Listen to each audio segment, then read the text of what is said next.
Hello and welcome back to the Hurling Show here on Off the Ball. We're here every Friday. We're on Twitter, we're on Periscope, we're on Facebook. We have it all. We're here in association with Boyle Sports, and for special prices go to offtheball.com/Boyle Sports. I'm joined in studio this week by Michael Verney once again. Michael, how are you doing? Good, Shane. Great to be here. Good stuff. Did you enjoy last weekend? Limerick against Kilkenny was a cracker. Wexford against Clare was drab. Yeah, you kind of forget about the Saturday game. You just kind of remember the Sunday game. It's like the season that just keeps on giving. It was some game, and it's funny kind of because I'd put up Kilkenny and I thought Kilkenny could get back to the All-Ireland final, and you just get such a kind of a vested... and I'd warned you. Yeah, you had, in fairness. Well, to be honest with you, there were a couple of... While James McGrath let it go, there were a couple of decisions now that mystified me. One was the John Donnelly, what you could only call the hurl into the helmet job, and Limerick went down and got a point, so that was a 2-point swing. I thought Kilkenny...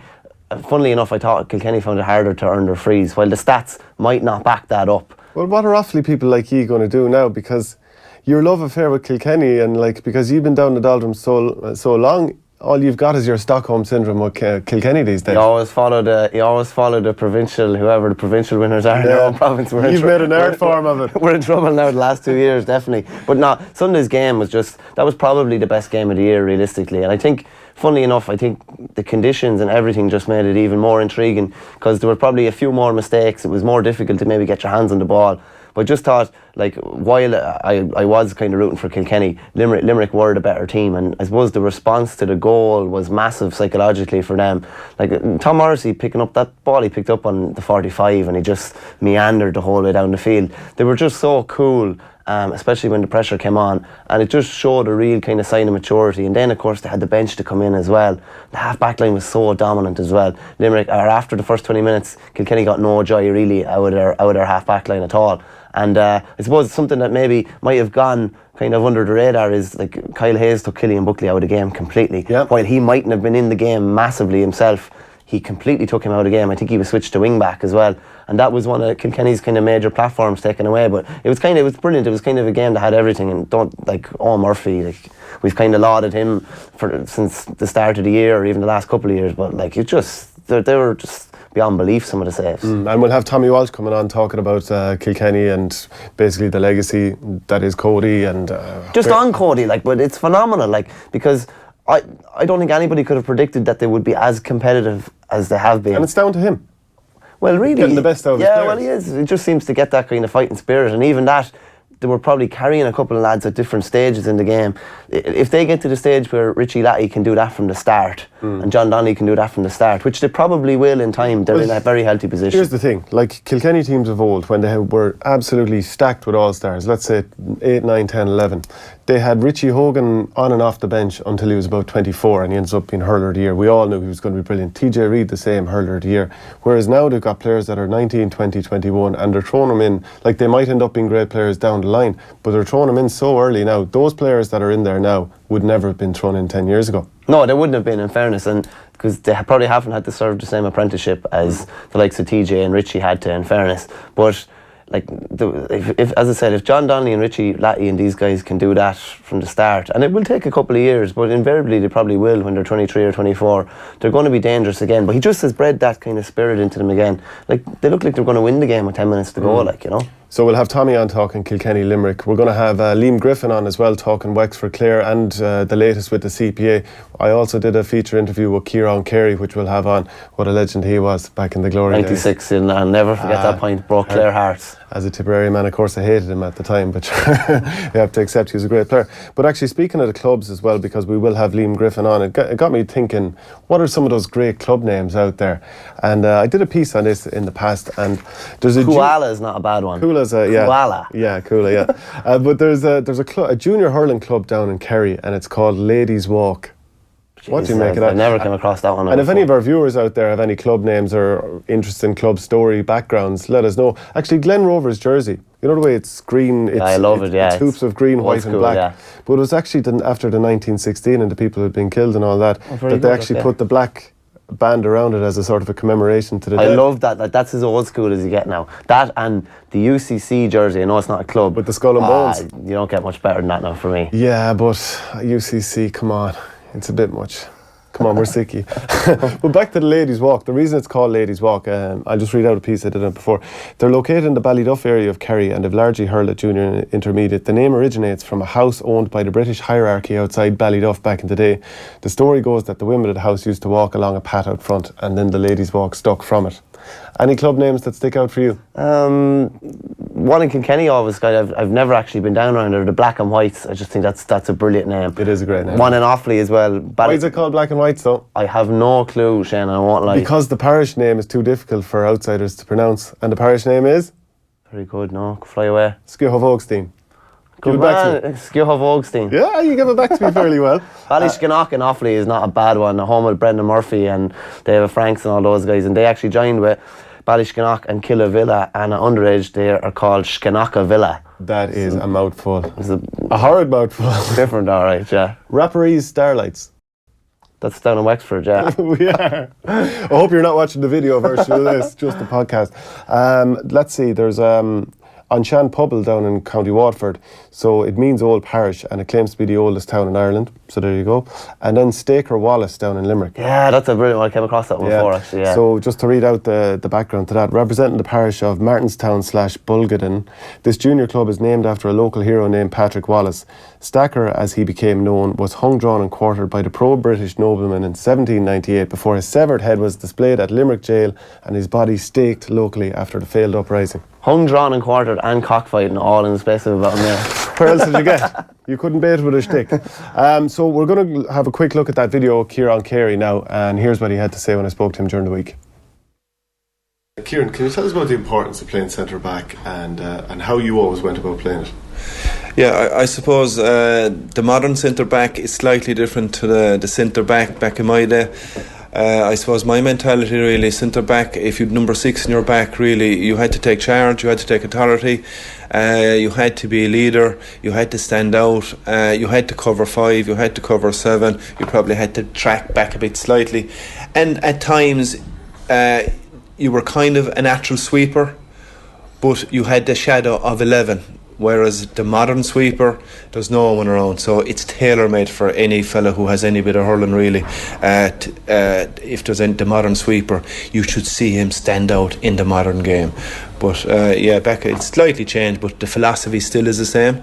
You still need to take authority, you need to take charge, you need to boss it, and that's the way I'd see a proper centre back, how he goes about his business. What do you think are the most important core skills in the game of hurling, and are any of them being forgotten because of the focus on athleticism? That's a fair question, and that's the one thing that I really love about Kilkenny. They don't have the cart before the horse. Okay, strength and condition nutrition is obviously huge. The sports science is massive, and I see a major role for that. But it shouldn't be larger or bigger than the coaching aspect of the game and the skills aspect of the game. Whereas there is a huge change in the 90s compared to now, but a lot of the mental stuff is kind of the same. How much you love the game, how good you want to be, where do you want to go yourself personally as a performer, are you striving to get better, do you want to kind of be a winner? And mentally really there's no change. How much you love the game, how you respect your fellow players, there's a lot that type of ingredient should never be forgotten about, because I believe if all that is 110% right, the rest will follow. You were involved with the Limerick senior inter-county panel 5 or 6 years ago as well. Can you tell us about the difference? Well, I'm not sure was that for a year or two, but under Donald O'Grady, I think. I was with Donald O'Grady for a year and John Allen for a year. Yeah. So, can you tell me how it would have changed in terms of the focus on athleticism versus hurling in the 20 years before that as well, when you were playing yourself? Yeah, I think we under Dave Mahedy back in the mid-90s was the first time I would have been introduced to a dumbbell. Right. And in fairness to Dave Mahedy, at the time, he would have had a reputation of being involved with soccer teams, rugby teams and hurling teams, so he had fair experience in around getting players fit. I suppose our schedule really back then would have been a Monday night's training, Wednesday night training, a Friday night's training and another get together on a Sunday. and I suppose it would have been all motivated really around hurling and coaching. Not so much strength and condition. There was possibly a small little bit on nutrition, but you know, if you had a feed of spare ribs on a Saturday night before a game on a Sunday, there wouldn't have been a whole pile said to you.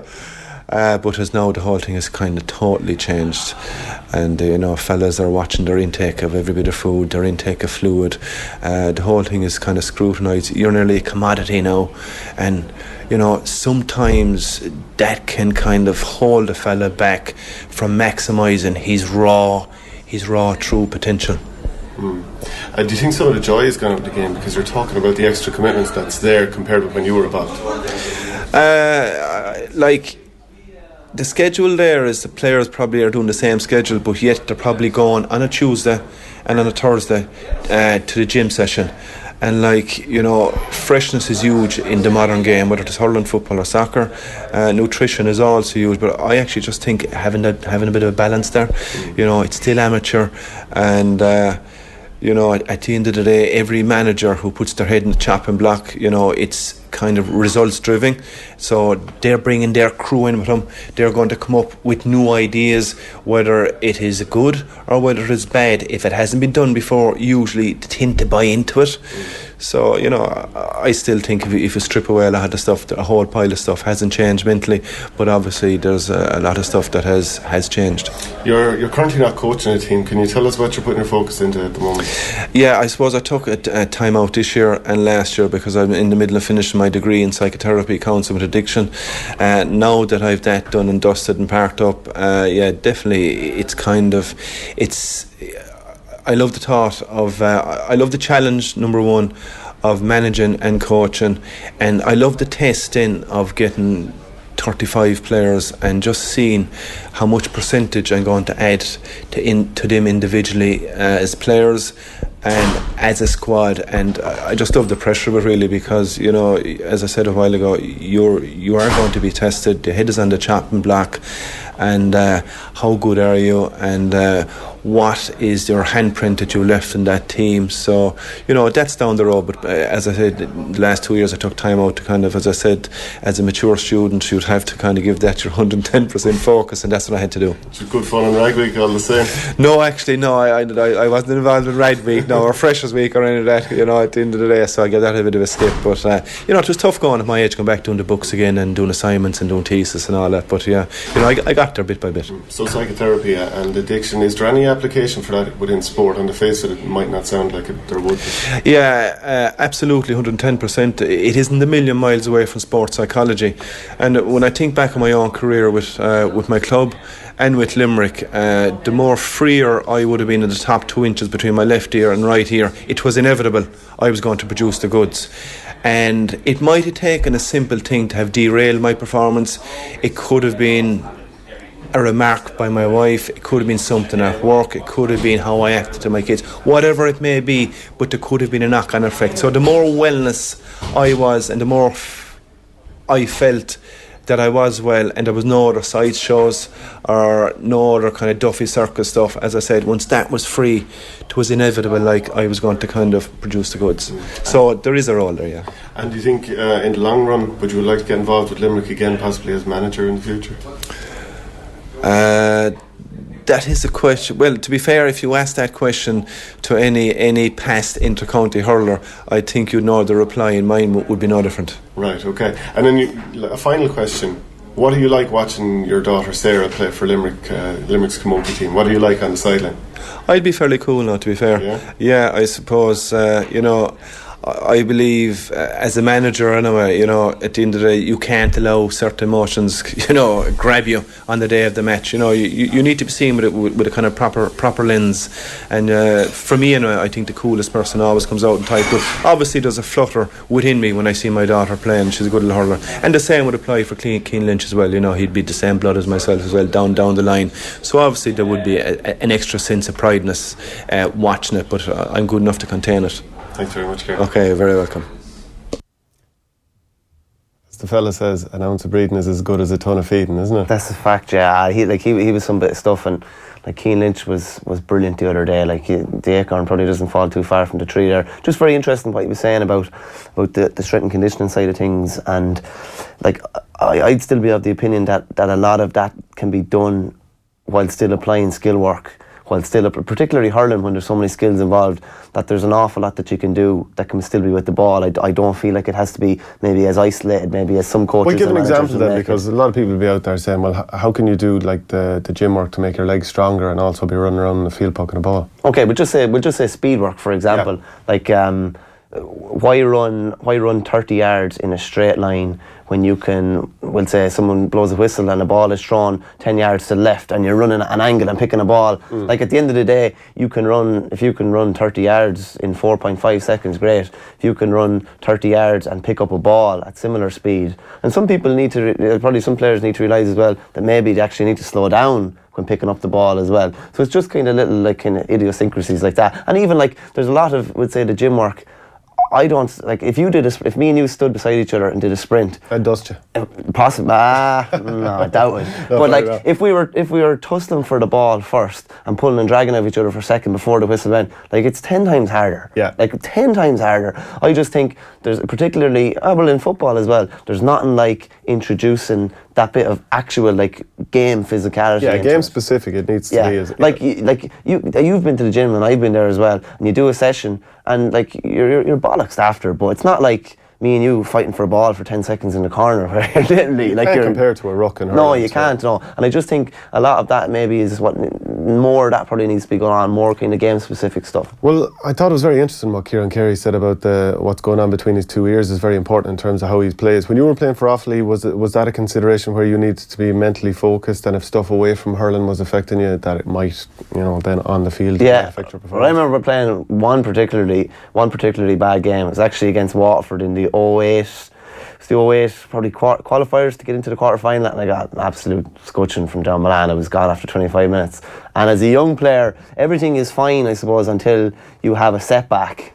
If you're hurling well, it's grand, you don't think about anything. You have a setback then and your mind just goes into complete overdrive, and it probably took me about 2 years to get back anyway normal after. Really? No, genuinely, yeah, because you're doubting yourself every ball you go to then after. Do you know what I mean? You're over-analysing things that you were never thinking about before. Yeah. And I suppose I probably needed an arm around the shoulder at the time to talk to me and maybe tell me. And to be fair, no one really gave it at the time. But and then I started kind of working with a sports psychologist and started thinking about it a bit more and tried to writing affirmations and being positive and dealing with a setback and things like that, and it just changes your approach completely. You can miss the first 3 balls and you're still thinking, alright, the next ball is the only one that matters. I'm going to get in the next ball, and it just changes your kind of outlook, and you're not hurling with fear. I'd say a lot of people would kind of have the same. They'd be just like, you're afraid to make a mistake. And if you're afraid to make a mistake on the field, you're just trying to get through the game rather than actually have some positive impact on it. I know county and club don't really compare, but in a club game, I remember the county final in 2015. It was the first, we had played in the county final before, but first time starting, and just so nervous. Not necessarily that, it would go really badly for you, but just the occasion gets on top of you. And I remember my brother looking in at me and saying, your face was purple, just hyperventilating also, and eventually getting into the game. But there is an element, and I think that Limerick's hurlers that might be tough for them when they come into the All-Ireland semi-final against Cork, because only one player in their entire panel has a championship win at Croke Park, and that is Seamus Hickey from 2007. But we've been talking some good hurlers here. We've been talking, you mentioned John Milan with Kieran Carey. I did a poll this week, who is the best hurler in the game at the moment? And it, of course, caused pandemonium, because that's what happens with tribalism. I think we'll try and get the image up on the screen here. But just to give an idea, that was the final.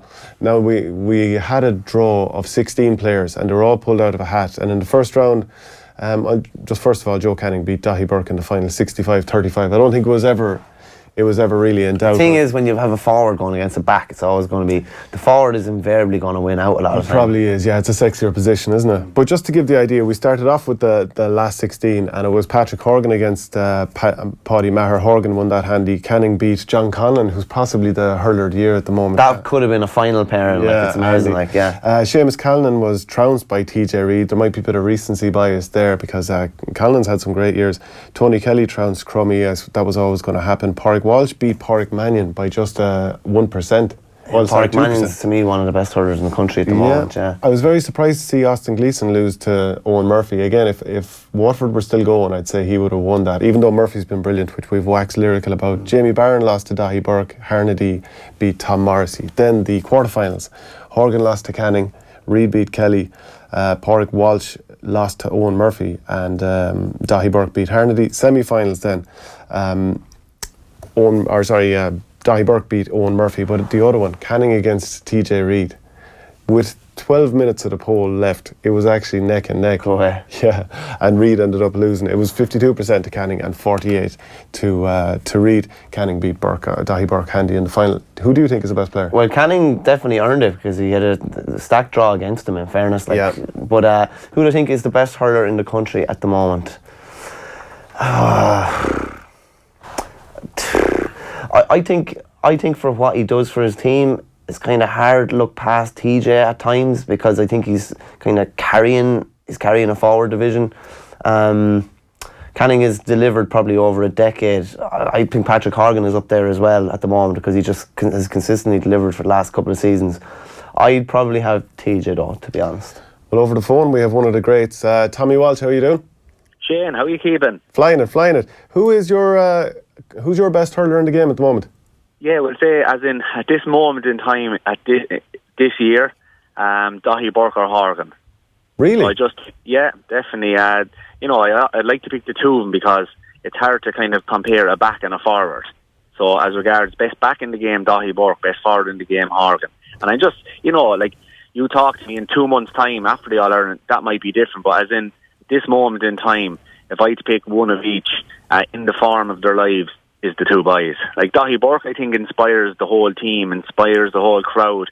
Like we know, I suppose, from previous All-Ireland winners, and probably you learn more from the losers even, like full back is the hardest position in the game. Michael has probably testified to that as well, for the two he played in the back, so you know how hard it is, because at least out in the half-back, like, you can go for it. When you're full back, there's no real forgiveness, that if your man gets the ball and you're kind of out of position, you're in trouble. So sometimes you have to forsake your own game and for the betterment of the team. But Burke just seems to be able to do the two of them. He's able to play from behind and from in front, and I'd imagine he's very deceivingly quick. You wouldn't mark him down as the quickest, but I'd say if you were to put him in a sprint with anyone, he'd probably come out on top. Now, he also has that thing that Christy Ring always goes on about, and where is all the strength? It's in your mind, and it's that the will to win, and when that ball is there to be won, you're going to win it and no one else, and I think he has that probably above anyone else in Ireland at the moment. Just the last few seasons, he's been incredible, and then he's able to go on and win football club All-Irelands as well, just to throw it into the mix. Yeah, I'm sure Kevin Walsh would like to have him with the Galway footballers. You've had 4 or 5 days to let that Limerick's win over Kilkenny set in, 122 to 27 points. Thought it was interesting that Richie Hogan got the goal late on to go 2 points up, but within 2 minutes Limerick were ahead again. Now that you've had a few days to let it set in, Tommy, what are your thoughts on that game? Yeah, well, we're obviously very disappointed to lose, because it was there to be won. Limerick were the favourites, and they were probably the better team overall, but we had a chance with 6 minutes to go. We took the lead.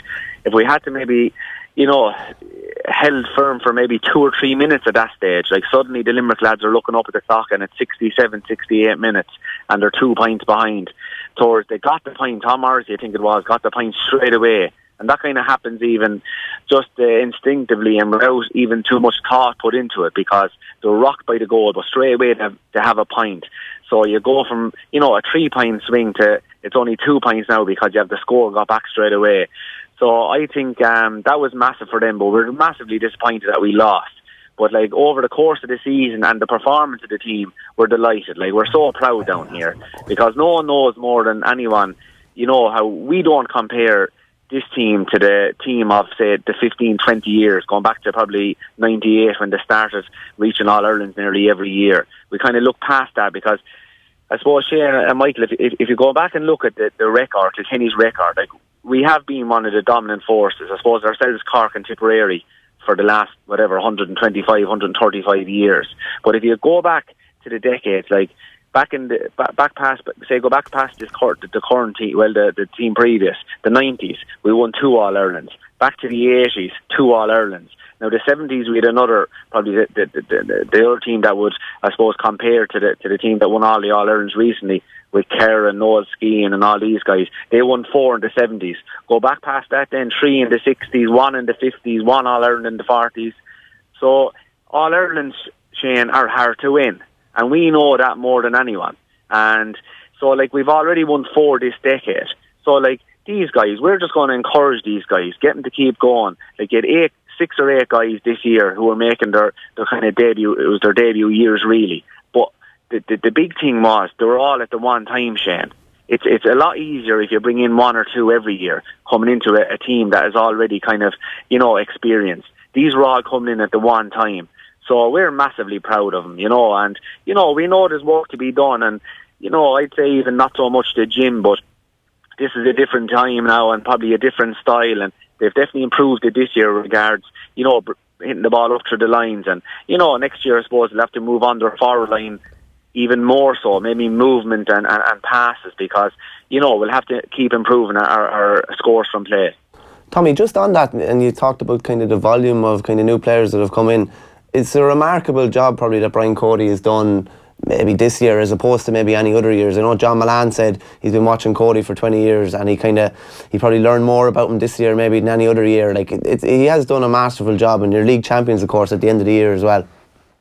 Yeah, Michael, and I've been coming across Brian Cody since probably 10 years of age, because he used to be over St. Patrick's de la Salle Primary School when we used to be playing him in Tullaroan, and we used to play him because they would have A's and B's. So even when we were, say, back in the lower grades, B and C's, we would have been playing their B team, and when we were up in A, then we would have been playing the De La Salle A team. So I've been seeing him since that age, like, so that's a long time. You get to know guys then.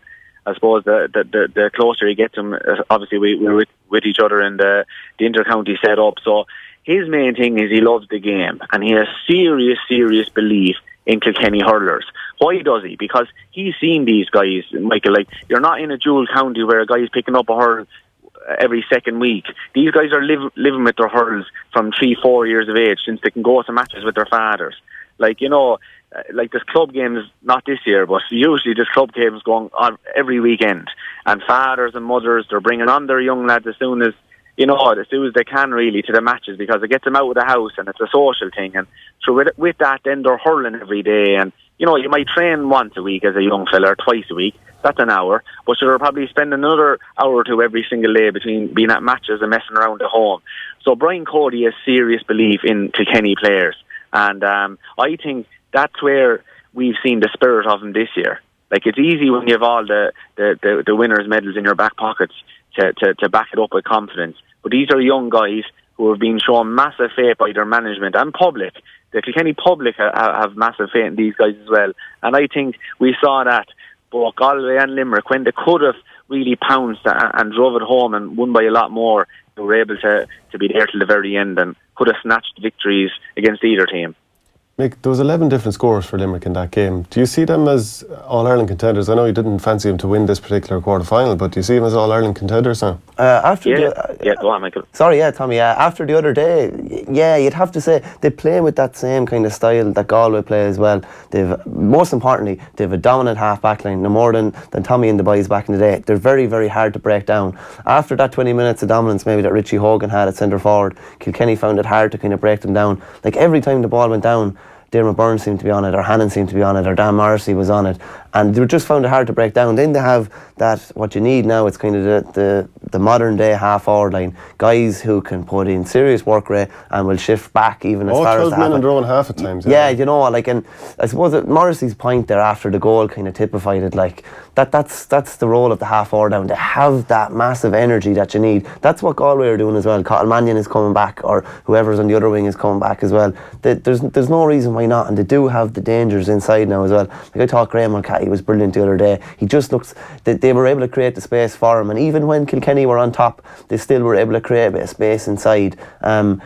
it's funny, you wouldn't say they have like the big sharpshooter, but they seem to have a lot of lads that chip in, which is the more than Tommy and the boys as well. They always had different guys chipping in on different days, and Limerick have that at the moment. Tommy, I'm going to bring you in on this in a second, but just a point that I would make about Seamus Flanagan, and actually the forwards for Limerick overall. I wonder, do they have the sharpshooters, the marquee forwards, as they like to talk about in Gaelic football, to close out games? And I think we have a couple of images coming up here showing Seamus Flanagan that, and Tommy, I'll ask you about the importance of these sort of skills. Too often I felt that he tried to control the ball with the hurley when the hand, he could have actually just caught it with the hand. I think there's another image coming up here as well. That was one instance early in the game. Here was another one going over to the corner flag, and there's another image coming as well. And I think unnecessarily so. This was him butchering a goal chance in the first half. He could have just hand passed it straight to Gillan, and instead I think Murphy was able to cut it out. And here was the final one in the second half. He had been hand passed the ball. He was running into the 14, but he went to control it with the stick instead of the hand. Tommy, should John Kiley not have that sort of thing beaten out of a player at this stage? Yeah. Well, there's so many things, you see, to sort out as a manager. Like, we're looking at this, I suppose, as isolated incidents, but as a manager and management team, there's thousands of things they have to be looking at, and they can't get it all right at the starting off. And I know this is the second year there, but that will all come to Seamus in time. Like, I think there's no better place to learn than on the job itself. And like, I'd imagine when he's looking at that, even if someone mentioned it to him, but maybe the next time, instead of putting his hurl to it, he will catch it. Like, we've seen a lot of the Limerick chances probably went high against Owen Murphy, giving him that chance to save it, all up to the side he likes diving to. So you'd imagine, they'll probably mention it to him the next day, or even they'll learn themselves. The good players, they'll always learn themselves, because they'll be disappointed that they didn't put away chances, and they say, right, next time I'm not going to give him a chance, I'm going to chance it, go low. Now, in fairness to Garrod Hegarty's chance, I thought he did everything right there. That was just a moment of genius from Owen Murphy. Like, there's no one saves them balls really. Only the real top goalkeepers. So Seamus Flanagan, I like him. Like, and even before the last day, like, I just think he's brilliant. He's having a great year. He's often scoring 3 and 4 points from play, and that's always the sign of a great player, even when things aren't going well. Like, even Gillan the other day, like, he could have easily had 2 more goals added to his scoring list. So I think these guys, they mightn't have any Cannings or Callanans or TJ Reeds yet, because they are young. They might develop into them. But what they have is they all have 9 out of 10. They're all 9 out of 10 hurlers.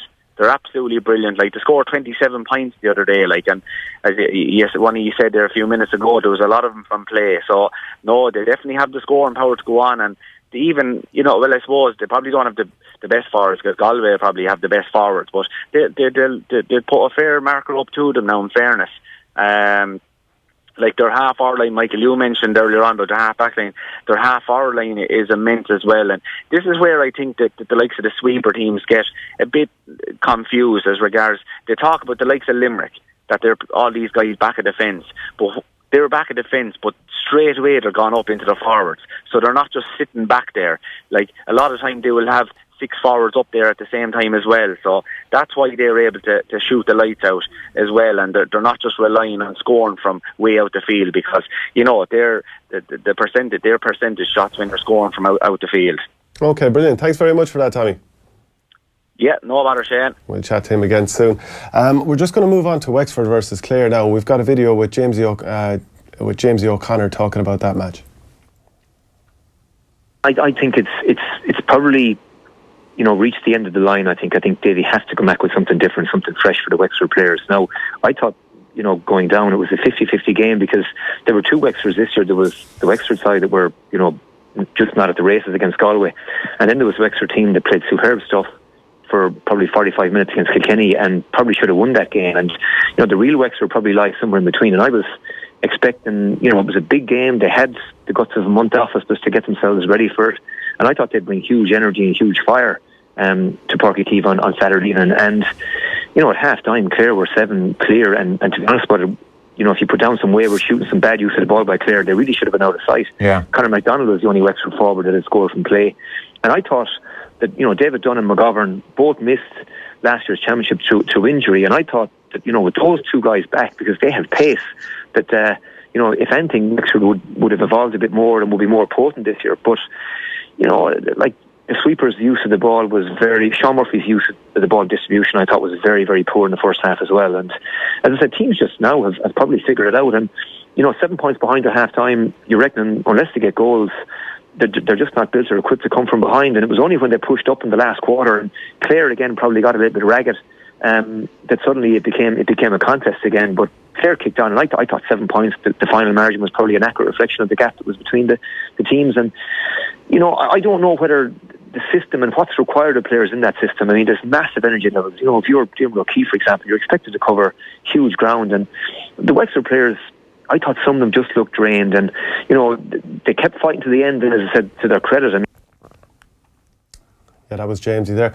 I thought Wexford, their use of the ball was terrible. So they had the spare man at the back. I don't think Sean Murphy's had some excellent games. I don't think he did the right thing with the ball a lot of the time. Thought Mark Fanning, the goalkeeper, came out and they hit a lot of aimless balls straight to the spare man at the Clare end of the field. I was very disappointed with Wexford. I thought they should have pushed up, gone 15 on 15. Jack O'Connor should have been on earlier. I don't think they're getting enough out of a lot of their big men outside of Conor MacDonald. I couldn't believe how naive they were, to be honest with you. The puck-outs, there was a bit of a breeze against them in the first half, and they just lorded everything down on top of the half-back line, despite the fact that time after time Limerick or Clare were the ones coming out with the ball. Yeah, Sean Murphy, I haven't seen him do that before. He gave away the ball 3 or 4 times for crucial scores. And then in the second half, there was just it was aimless, is the only way of describing it. Shooting from 100 yards.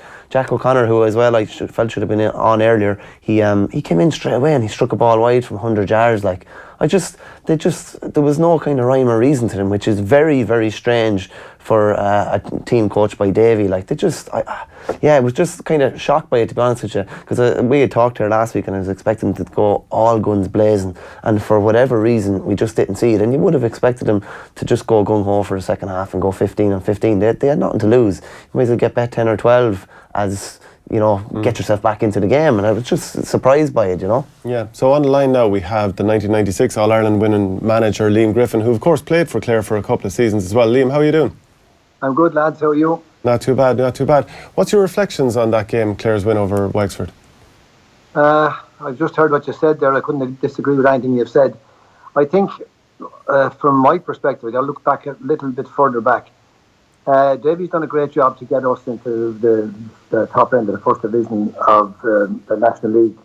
Now, we had to train them to within an inch of their lives to get them up there, I think. And then this year we to retain it. Now, without being disingenuous to our team, I don't think we were going to win the All-Ireland this year. But the experience that our guys are going to get next year, the likes of Rory O'Connor and the likes of Jack O'Connor, who needs more experience, but look at Paddy Foley, all these guys. The fact that we're up there is probably the best we could be. But on the game the last day, I do agree the team looked a bit worn, and I think that's a problem. And I do think actually when you said about the puckouts, 4 of those balls went directly over the bar, by the way. 4 of them went straight back over the bar. So yeah, look, a bad day at the office, but we're still a work in progress, and we're a good 21 team, and we've done as well as we could probably hope to, even though we'd love to have got to the semi-final. Yeah, but you even look at some of the matchups, you as a former manager of the county as well, the likes of Paddy Foley on Tony Kelly, it didn't make sense beforehand, and I don't think it made sense during the game, and a lot of the Clare forwards were scoring from play. Yeah, no, I take your point. I think Paddy has played really, really well at wing back. He's been really, really good, but I've been involved with Paddy at some stage as well, and I think his best position is going to be centre back and anchored in the middle of the centre back position. I think, but look at the team was shifted around to try and work it, and Davy was doing a lot of work in progress and trying to shift people to find places for them, and he did that for the most part. It didn't go right the last day, and I do think that the team, because they trained so hard and probably trained a bit hard for the championship as well. Now, I'm not making this an excuse. All those league games, one after the other, or championship games after the other, was not a help. That will be tweaked. It has to be tweaked. It makes no sense because it's absolutely not fair. Would we have won? I still couldn't guarantee it. In 2017, Davy made clear improvements. Like the upward trajectory was obvious. The first win in Nolan Park over Kilkenny in probably 60 years. Then that championship win over Kilkenny. In 2018, did you see any evolution? And are you positive heading into 2019 if Davy's still there? Now, if I was to look at it critically over 2 years, because I'm looking at it over 2 years, but I'm actually looking at it over 3 years as well, only next year. But I'd have to say that our first half display against Kilkenny, we played some of the best hurling we played under Davy. And I think we should have won that game, but we went flat in the second half as well, to be honest. Was that the result of the games all in a row? I don't know. But we did go flat, and that flatness continued into the next day against Clare, and there's no question about that. And do you think the hurlers are coming through for Wexford to be in a position to challenge for an All-Ireland anytime soon? Well, I think we've got a lot more strength and depth. That Galway game, I don't know if any of you saw that Galway game. That was a serious game of hurling, that 21 match between ourselves and Galway. Yeah. Again, we could have won, relaxed a little bit in the last second and lost it. But the point is that there's some more good talent. Even though there's 8 of the senior panel on that Galway, in that Galway match, we have some serious talent as well on that team. And if they could progress to an Ireland final, which I hope they can against Cork and get to a final, and I think, who's to know what to do against Galway, but never mind whether they win or lose. If we could do that, it would be a very good year for Wexford, and we had some more promising players to hand up to Davy on the senior team. And just a final question on Intercounty before we focus on the club. Who do you see as the most likely All-Ireland winner at this point? Galway. Yeah? I think they are. I think Limerick will come on. I think that should bring them on another 25%. Now, that sounds an awful lot, but it's a monkey off their back. It's a big win for Limerick. They played really well.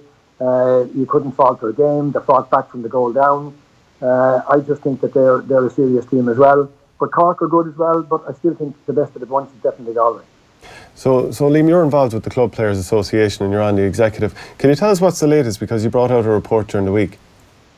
Well, the latest is that we actually dealt with the last administration, Pádraig Duffy and Egon Farrell, and we weren't happy with the progress we were making there.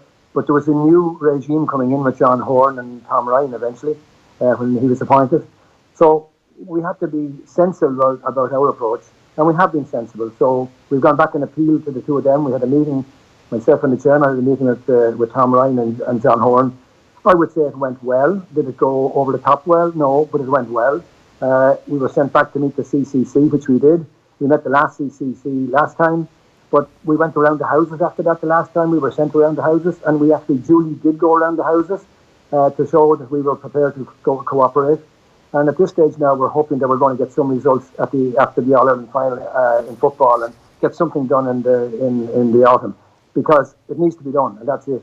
Yeah, because for the club player, I mean, just to give a personal example, in the Dublin Hurling Championship, the first 2 games were within the space of 2 weeks of each other in April, and then it's 4.5 months until the final group game is going to be played, and there are some teams, a quarter of the teams are already knocked out. Madness. And they're playing meaningless league games, which will feel meaningless because you're out of the championship and heading into a dead rubber game in September. It's late September, so how are you supposed to improve? So I think the CPA's aim is to have a blank canvas and start from scratch. Is that the case? Yes, we need to start from scratch. Now, it's a bit like the Liam Miller case. We're wrapped up in all of this administration and rule systems that are there. Some of those rules are not fit for purpose. They really aren't. They're a result of an evolutionary process over a long number of years. Now, the question is, do you address that, or do you just keep going like you're going? Now, a lot of institutions in Ireland try to keep going like they're going, and look what happened there. And we need to face up to this and realise we have a serious problem. The CPA, not one of us wants a single position anywhere in the GA. We're happy with what we do. We're all volunteers. We're totally committed to it. We've given a lot of time and effort into trying to put plans together. And we believe that we want to sit with all other stakeholders with discussion documents and see what we can work out. Is there a problem? Yes or no? The answer, you can't have it in the middle. There is or there's not. If there is, then we need a goodwill to solve it. And telling players that we won't have it solved till 2021. Actually, when we put down the whole system that we play, I have to say, and I say this with regret, we're the least fair, the most lacking integrity of all competitions across the board versus any sport in the world. And we looked at lots of the serious sports. And that is an indictment of our games. I understand how it happened because we're trying to solve inter-county and club. But you can't come along. I'm in business. I couldn't run a business like this if I was making incremental change that was bringing on unintended consequences. You know what? I'm dealing with unintended consequences every day in my own life, and a lot of other people are as well. So the unintended consequences are why we're not playing games, and we need to sort it. We need to sort it ASAP. It's totally unfair, and we have the GA are in denial on this. We have a serious dropout rate, as has been proven. And just one final question. Joan Keogh has been appointed onto the CPA board as well. She was involved in the process of selecting Tom Ryan as the Director General of the GAA. Do you think that will help promote change, the fact that she already has a relationship there? I don't know. Whatever happened with her is private to them. She's from Wexford. She's a very high achiever. She was an entrepreneur, sold her own business. She's now a global head of JP Morgan. She's a serious lady. She's got a good idea about structure. She's on the administration side in Kilmacud Crokes. She's coached youngsters. She's 4 kids of her own, all involved in the GAA. So she's a woman. She brings a different viewpoint to the table. We're all fellas. We're all passionate about stuff of various things, but she brings a different perspective from a serious background. And I think she can play an important role for us. What happened between herself and Tom Ryan and all that, that's not our business. But our business is to try and make sure that everyone knows we mean business and we want to get this solid. And we've been playing nice and loose and as best we could, much to the disgust of a lot of players, I can imagine, that must think these boys are like the GA, they're taking forever. And we're just appealing, listen, hey, let's get this started. It's in the interest of our players across the board. And it won't hurt Inter-County. I'm an Inter-County person as well, as a club man. And I think it's very, very important. And it's the biggest job of work to be done. What's the job to be done in the GA? Make it fair and give everybody the ends. That's what it's all about. We've got fields idle all summer. I couldn't agree anymore. Thank you very much for joining us today, Liam. No problem. Thanks very much, lads. Bye. Thank you. Yeah, so, I mean, it's hard to disagree with Liam. It is time to sort this out. I mean, the provincial championships have been changed massively this year. We've had the qualifiers brought in the last 21 years. Let's make that extra step and actually change it. Yeah, well, the thing that is annoying is a lot of the GA people, when they come out, they say that, you know, we're not out of tune. We're all, you know, club people. We're all, you know, involved with clubs. We're all involved with teams. You know, show it. Show it. If you are and you understand what's going on in clubs and you understand how some people are disenfranchised in clubs, then you appreciate that something needs to change. And then you start talking, and then you start working with the CPA and that type of thing, and you start making change. Because there are, like I see in my own club as well, the dropout rate is high. You don't know when you're going to be playing. We're like, as a result of our inter-county team not being strong, we probably know when we're going to be playing at a certain time. But in other counties, they don't have a clue. And even like Tommy mentioned about Kilkenny, whatever change happened in Kilkenny this year, they usually always played. They always play games the whole way through. They played, I think, 1 round in April and won't be playing again probably for another week or 2 now, given that Kilkenny are gone. Like, people just want to know when they're playing. They want regular games to keep them active during the summer. They don't want, you know, 3-month breaks and things like this. They just want regular games. And Liam is right, there's an awful lot, there's fields around the country there, and the ground is absolutely hopping the last 2 months, and there's been no real games going on, and managers are trying to keep players happy with challenge games and that, but unless you have light at the end of the tunnel, it's very hard to keep lads interested. Yeah, I'd just love to see a system whereby the club players just play league matches up until, let's say, August. The inter-county is from March or whenever you want, and there's a huge amount of games. Get rid of the old system, maybe absorb the league into the championship. I think that's probably a lot of it, is that everybody does love the league, like it's a great competition, but maybe that sort of structure needs to be brought more into the championship. And if you combine league and championship, maybe you're probably taking 6 weeks out as well, you know what I mean, and reducing it and giving more time for clubs. So who do you think's going to win the All-Ireland at this point? It is very, very hard to look past Galway. Like, I think we haven't talked about Clare there at all. Like, and I think probably people are probably just taking for granted that Galway are going to walk over them, which they're not, in fairness. And I saw somebody had it on Twitter there during the week about, like, you're putting Dottie Burke up against John Conlon, which is probably took the words out of my mouth. 2 bulls. You might as well just have a matador standing in the middle, waving a kind of a red flag, and let the two of them run at each other for 70 minutes.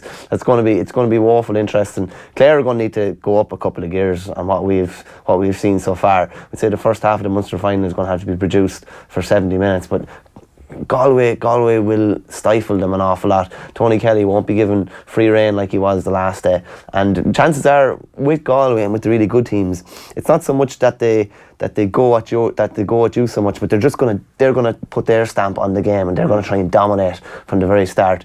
Very hard. I do find it hard to look past Galway. If the hunger seems to still be there, they are the sharpest looking team. They can put up stupid scores. And they had their blip against Kilkenny in the drawn final as well. I think so, yeah. I think it'll be interesting to see, like Tony Kelly a lot has operated at wing forward, but I'd be very interested to see if he's put in centre forward where Gerard McInerney's going to want to sit, and obviously the Galway midfield will try and drop back and cover him, but you know, that's easier in theory than it might be in practice. We've a couple of comments in. Lads, how has TJ Reid not made the final 2 of your best hurler poll? Disgrace. That's Mark and Castlecomer. It's always good when you get a disgrace. Yeah, but just that was the nature of it. He ended up against Joe in the semi-final. What did you say, 52-48 was it? Yeah, so level going down the stretch. Poll is crazy, absolutely nuts to have Canning number 1, says somebody. The people of Twitter land voted for this. And there's a YouTube comment in. Hello from Rhode Island here in the States. Great show, and I never catch you live, so I thought I'd say hello from the States. Love the show. Thanks, Shane. Hello to Clare and Kyle up Kilkenny and Thomastown. So there you go. I think that's about the height of it now, so Mick, we'll say goodbye to you there. Thanks a million, chat. Brilliant to have you on. We're going to have Diarmuid Ling talking about Brian Cody's legacy in Kilkenny, and after that we're going to have Leon Blanche and Ger Gilroy to help us tip up the weekend's football. To be honest, I do sincerely think that when I look at the contribution that Brian Cody has made to hurling as a kind of guardian of hurling over the last 20 years, I think that in a time where there's definitely aspects of sport that are hugely questionable in terms of, I suppose, the movement towards the consumerist entertainment model of sport, at the heart of hurling, definitely as one of the guardians of the game, Brian Cody has kept an integral line, has promoted spirit ahead of everything else, genuineness, sincerity, put forward those qualities, and then when they come up against for a superior team, and similarly to the Galway game as well, and numerous other times this year, not to mention other years, but when coming up against it, the graciousness with which they went down, but yet still stayed in the battle and stayed in the fight of it, and created the great game that it was. I think there's a lot to be said for that, and I think we have a lot to be thankful for in GA and in hurling that Brian Cody has brought those qualities and brought that to the national stage, and to which we week in, week out at the moment get to enjoy. So that was Gizzy Ling talking about the legacy of Brian Cody. So the tactics board has gone out, and in we have Leon Blanche from Boyle Sports. How are you doing, Leon? Doing very well, Shane. Good. And Ger Gilroy from Off the Ball. How are you? How are you? Flying it. So there's no hurling this weekend to tip up. But we'll start with the football. Roscommon against Donegal.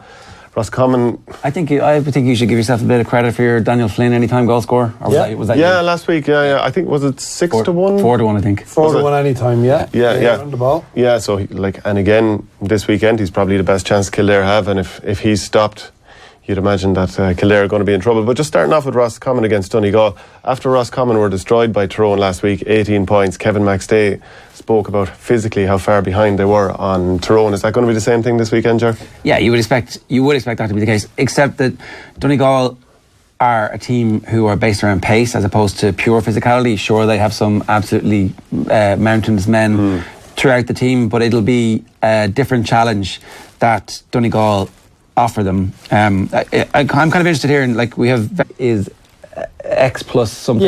Yeah, the price doesn't guarantee you getting the similar point differential in terms of the spread, but Monaghan, I think, are probably a little bit harshly treated, only getting 5.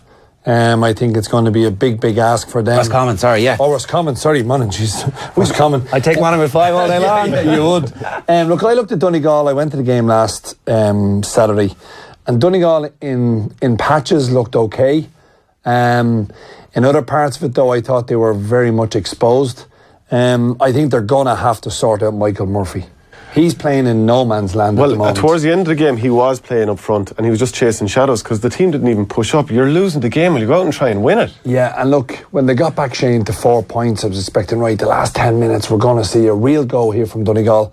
But they didn't. No. They were almost happy to lose by 4 or 5. And that disappointed me. But I think Michael Murphy, I think the Gooch was right. You've got to play him in where he can do damage. It's all well and good him getting the ball and trying to feed some other players, but it's not good enough. You've got to pick a position for him that he's going to be at his most potent, and I think that's in the full forward line. I think that's servicing him and let him see what he can do. He's 9-1 to get the first goal. If he's played up front, that'll be a huge price. I think Donegal are good enough to cover the spread, -5 at 11-10. Roscommon, good achievement getting to the Super 8s, but an awful long way to go. Yeah, so you mentioned the fact that all the away teams are being tipped up here and on the handicap as well, and we saw through the round robins in both the Leinster and Munster hurling that having home advantage was huge. So do you give Roscommon any chance? I do. I give them a chance of covering the spread. I don't give them a chance of actually winning the game, but just because it's in Hyde Park, it's got this weird kind of power for Roscommon. They were the first team this year to make a big stand about getting the game, the Connacht final in Hyde Park, and you saw how close they got to Galway, right? Yeah. And so Galway were clearly the superior team against Kerry. So if there's any form line, I'm taking that form line from Hyde Park as opposed to Roscommon and Croker, because Roscommon and Croker, pardon the pun, were Jekyll and Hyde last year against Mayo in the 2 games. You know, brilliant the first day and then absolutely rubbish the second day. So there's a chance that they outperform last week, and the real form line is the performance in Hyde Park against Galway, which wasn't good enough to win the game, but was good enough to be close. And it's do or die for them. But last week was this weird scenario where everybody could kind of, okay, the last 20 minutes, it's just a training ground match now because we're out of it. But when Galway pushed up on Roscommon towards the end of the game, they choked them out. So I'd imagine Donegal will look to do that early.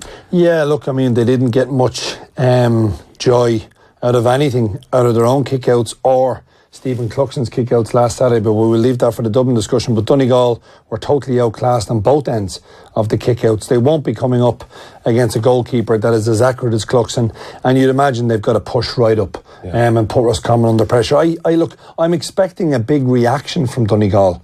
They really want to be going in to their final game when, of course, they're going to play Tyrone to see who finishes second in this particular pool. They want to be going into that game full of confidence, having come off, well, they'll be hoping a trouncing of Roscommon. I don't fancy the handicap here. 5 points, you said, was it? It's 5 at 11 to 10. You could take 4. You could take -4 at a shade of odds on at 5 to 6, and maybe that'd be a little bit safer, -4 at 5 to 6. Well, what about Tyrone against Dublin, Healy Park? Just to give you a rundown of the league appearances or matchups that Jim Gavin would have had against Mickey Hart up until last year. So that was the first time they met in the championship. Obviously Dublin destroyed them, but they'd played 5 league matches, Hart versus Gavin, and there was only a 1 point differential overall, and 1 or 2 of those games were in Healy Park. So yeah, for that league reason, doesn't mean anything, Shane. Yeah, no, it doesn't mean anything. The Dubs are so far behind in the league, it doesn't even bring into a form, in my opinion.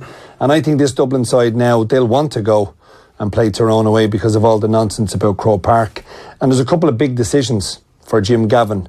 You look at John Small, and I think the job that he did on Peter Hart in the semi-final and in the league game this year, he man-marked Peter Hart, who can be very dangerous for Tyrone. Small, of course, got sent off when he came off the bench. He missed the win last time out against Donegal, but I think he'll come in. I think Phil McMahon will also come in for a bit of toughness, a bit of strength and a bit of experience. And Jim Gavin, in his post-match interviews last week, spoke about the wastefulness. And it's not like Dublin. They scored 11 out of 25 scoring chances. That's not a particularly good return. And there's a couple of young guys now that are putting pressure on the more experienced guys. Niall Scully got his first 2 goals. I thought Brian Howard was exceptional. I can see him becoming the midfield partner for Fenton going forward, and I think Dublin will be very strong. So it's going to be a tighter game. The handicap would suggest Dublin, if you want to go -4, it's 11 to 10. -3 at 4 to 5 would be where I'd be looking. I think Dublin, I think we're going to see a reaction from the Dubs. I think it's going to be inside the handicap though. I mean, can they turn it around in a week? Because I've never seen as many basic handling errors from Dublin. Can they turn it around in a week to go back to being at 100%? Is that the weather though? Was that just simply the conditions? Like we'd literally had the longest drought in the history of the country, and then all of a sudden this kind of curtain of, it wasn't proper rain. An ice rink, didn't it? It wasn't proper rain. If it had been absolutely lashing, everybody would have had on the longer studs and been kind of anticipating it, but instead it was just this like drizzly mist. Yeah. Do you know in Croke Park anyway, the staff there would recommend that players always wear long studs anyway, because it's just that sort of a surface anyway. Well, yeah, as well. Just the top of it is so hard that you can slip quite easily. So maybe it did make it a bit of a lottery, and we'll see a better Dublin this week. The only kind of counterpoint to that, I'm just going to argue against myself here, is that how wasteful they've been with the goal chances throughout the campaign. Somebody did that during the week, and it's something like they've created 7 or 8 goal chances in every game, and there was one game where they scored 4 goals. It was the first day out against Wicklow, I think. But since then, they've been scoring a goal or 2 goals in games, or none in some games, where they've actually been creating 7 or 8 goal chances. That suggests just a little bit of complacency. I don't know, like in rugby you'd call it white line fever, but it's whatever the Gaelic football equivalent of it is. I'm through one-on-one, and instead of just passing it into the net, they're trying like you see great saves from goalkeepers where the ball is blasted at them and cannons off his head, and it's like, oh, great save by the keeper. You're like, try and pick your spot, pass it into the back of the net. But I think it'd be more worrying if you weren't creating. Absolutely. And I think Conor O'Callaghan was very, very wasteful. But you look at the bench last week, and I was delighted to see Flynn come off the bench. I thought his injuries might have put pay to him. He kicked 2 fantastic points. Straight over Again, the black spot as well. young Costello. Yes. The difference when He'll have to start passing the ball backwards and laterally before he'll ever get started. Well, He doesn't seem to be doing the right thing by scoring. No, but I'll tell you what, the difference with him, though, when he comes off the bench, he just injects something. Yeah, and then, of he's course, class. you have McManaman again, who, when he came on, look, great new offer for new customers, offtheball.com/BoyleSports. The Dubs at 5-1 to beat Tyrone. Just to beat them. Just to beat them. New customer I'll have a bit of offer. that. It's a serious offer. Offtheball.com/BoyleSports. The Dubs will win. I've no doubt they'll win. And I think this... Hear this arrogance, Ger. No. Do you hear this arrogance? No, I don't think it's arrogance. I think it's just looking at the entire bench. Come on, Leon, it's arrogance. No, I think looking at the entire They're an squad of unstoppable Dublin. juggernaut. I think what's happening now as well is the competition for places has ratcheted up a little bit of a notch, because you've got Scully, you've got Howard, you've got these other players who are coming back having missed games. The competition for places in the Dublin squad is phenomenal. They could miss Connolly yet. They could miss Connolly But there's yet. no doubt. Not this game, surely. Any team Oh, would no, miss not Connolly. here. Huh? You know, any Yeah. team would miss Connolly. Well, the last time they played here in the league, if I remember correctly, maybe 3 years ago, maybe they've played since, but he scored a beautiful banana shot from the 45 just to win the game. Just to win the game. He's such class. So do you think Tyrone will come under 3? I think is 4 the... Well, 4 or 3. Listen, you can get Dublin -3 at 4-5 or -4 at 11-10. I think they'll come inside 4. Okay. I could have egg in my face next week. No, but I think so. I think and so. Is last year's championship game not the only meeting in recent seasons that matters between these two teams? Yes. And Yeah. because it was a very hyped Tyrone side heading into that match. They were all singing, all dancing. They weren't prepared for what was coming. Now they know exactly what... How are they not prepared? Well, because they hadn't played them in championship. Now they have, and they know, okay, we need to go out and put some hits in. First and foremost, they've narrowed in the pitch, as everyone has been saying this week. Have they literally narrowed it in? I believe that's been the talk. So it could be a bit of a thumping match from the start. They didn't get any gloves on Dublin last year. So But I think with Dublin, you can either play physical with them or you can try and play ball with them. if you want to box, we'll box. I don't think If there's you many, wanna- well, I mean, I think there used to be a soft undercurrent from the Dubs, but I think nowadays, as we've seen, I don't think they'll shy away from You're too back many in your boxes. boys. Well, put it this way, Cluxton, 23 out of 25 kickouts last week. It doesn't matter how small you make the And pitch. started badly. It was the first one that went straight out over the sideline. Yeah. Ooh, and then after that it was perfect. So what about Kildare Galway then? Because what do we say? All of a sudden, do we believe in Galway? They got their first win over Kerry in the championship since '65. First championship win in Croker in 17 years. Have they landed? Well, I think, Shane, if you look at Galway, runners up in the league, winners of Connacht, played their first Super 8 game against Kerry, and from start to finish, I don't think anybody could deny them that they were the better side on the day. They looked more hungry, they looked quicker, they looked more athletic, they looked more physical. I think Galway are certainly improving at a rate of knots. Kildare probably came back down to earth a little bit with the defeat against Monaghan. But I think when you look at the prices here, 9-4 Kildare at home, Galway are 2s on. Now, this is an entirely different proposition for Galway. They were coming in against Kerry as the underdog. They had nothing really to lose. People were expecting them to fail, but they delivered. However, I think this Galway team are coming along very nicely, and I think at -2 at 5-6 is probably where I'd be playing. I think Kildare will... Maybe Kildare-Galway, as in Kildare lead at half-time, Galway full-time. Full-time, yeah. Yeah, I think Kildare will give it a right go and obviously try and stay in it for as long as possible, Ger. But I just can see Galway with the likes of Comer and some of the other lads around them in the second half. I think they might just pull away. Yeah, Walsh, Brannigan, that pace. Newbridge or nowhere? Well, Cian O'Neill said last week that he thought the team were mentally tired as opposed to physically tired. I thought in the first half they were a bit physically tired. They were just a little bit dead on their feet compared to what they had been in previous weeks. And they also reverted a little bit to type where they were uncertain about what they were trying to do. In the previous match, particularly against Mayo, it was like every time we get it, we're going to go for it. And that racked up a huge score. Whereas last week there was just a little bit more of the lateral stuff and not attempting to take on the tackle and not being able to burst through the tackle the way they had been against Mayo. And I thought that was the sign of the physical drain and the toll that the previous weeks had taken. So, funny enough, I don't actually think that that's going to be as much of a factor this week because it's do or die, and so they get back that original kind of, okay, we know exactly what our target is here. So I think it'll be a close game. You would definitely make Galway favourites, but at this point it'd be foolish, I think, to form almost all the time what they've been expected to. It's an interesting point you make, though, that last week was the first time in weeks that it wasn't do or die. That is very interesting, and again for Kerry as well, going to Clonus this week against Monaghan, it is very much do or die. Yeah, it is. I think there's a lot of problems with Kerry in terms of tactically. They reverted back to a sweeper against Galway, which just didn't work. They, so far in the Munster Championship, they had attacked. They put a lot of pressure on sides. They kind of looked to me last week as if we're just building here. We're building to getting into an All-Ireland semi-final, but we're not focusing on the game that's at hand right now. And maybe it's the rude awakening that they need. But for me, I think Monaghan are a huge price at 2-1. I think Monaghan have an opportunity here to knock Kerry out of the All-Ireland. And it's a big, big game. They'll have confidence from the league meeting. I think, like just looking at Monaghan, even if you're afraid to back them at 2-1, take the 2 points at 11-10, or even if you want more, take the 3 points and go 5-6. I mean, I just think...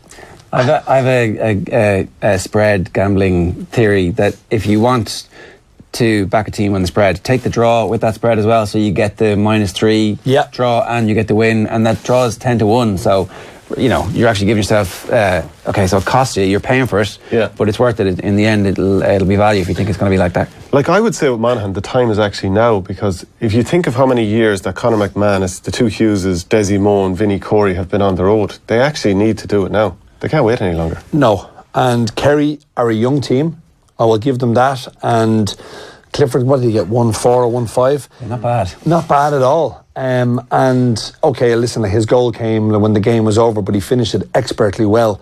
But I just think with this Kerry side now, there's a lot of pressure. I wouldn't be surprised at all if we see Donaghy getting game time. Rumours are there's all sorts of changes. New goalkeeper, Donaghy starting, James O'Donoghue punished again. That's not what you want in the middle of a championship, that all of a sudden will rip up the script. No, I know, but I think this is do or die. Yeah. I mean, if Kerry go out after 2 games of the Super 8s and have a meaningless game at home against Kildare, who could also be out. Yeah, I mean, they'll be who's going to show up to that? But I just think with Kerry, make it free in. These young lads, this is going into the cauldron. This is really going in. They are going to be, and don't be surprised if Fitzmaurice is gone if Kerry lose. I don't know. They said you can have 3 years, and they said that you can build this new team with all these lads. And look, Jack O'Connor just had his own team choke against Kildare last week. So what looked like this glorious succession plan suddenly got blown up in the space of a week. So there's a lot on it. I saw somebody during the week saying it was the biggest game in Monaghan football for the last 30 years. It's actually the biggest game in Monaghan football history. It's a home All-Ireland quarter-final, basically. If you win, you're in an All-Ireland semi-final for the first time in your history. And thank God these games aren't at Croke Park. Yeah, thank God, because last week Croke Park killed it. Yeah. And it was like a morgue in there. I was in just Saturday. saying, for new and existing customers, Donegal, Dublin, Galway and Kerry, the 4 favourites, they work out an accumulator of 15-8. We're pushing that out to 4-1. offtheball.com/spoilsports. But so basically a 4-1 price about Kerry, I would suggest. well, yeah, look, I mean, I think we all think Donegal, Dublin and Galway should win, and then it's boiling down to 4 o'clock Sunday to see. But I guess it's great, and I know people were cribbing about the Super 8s last weekend, but I think this weekend you're getting a chance, as you rightly say, Monaghan at home to knock Kerry out of the All-Ireland. I mean, it doesn't get bigger than that. It doesn't. On the hurling show, it doesn't get any bigger than that, talking about football. And I think that's all we have time for. On Off the Ball over the weekend, with plenty of coverage from all the grounds. Maura Trass and Kellig will be at Roscommon, Donegal. And on Sunday, then, we'll have Dave McIntyre and Ray Silk at Kildare, Galway. Enda McGinley and Maura Trass will be at Monaghan, Kerry. We're back again next week. We'll chat to you then. So that was Gizzy Ling talking about the legacy of Brian Cody. So the Tactics Board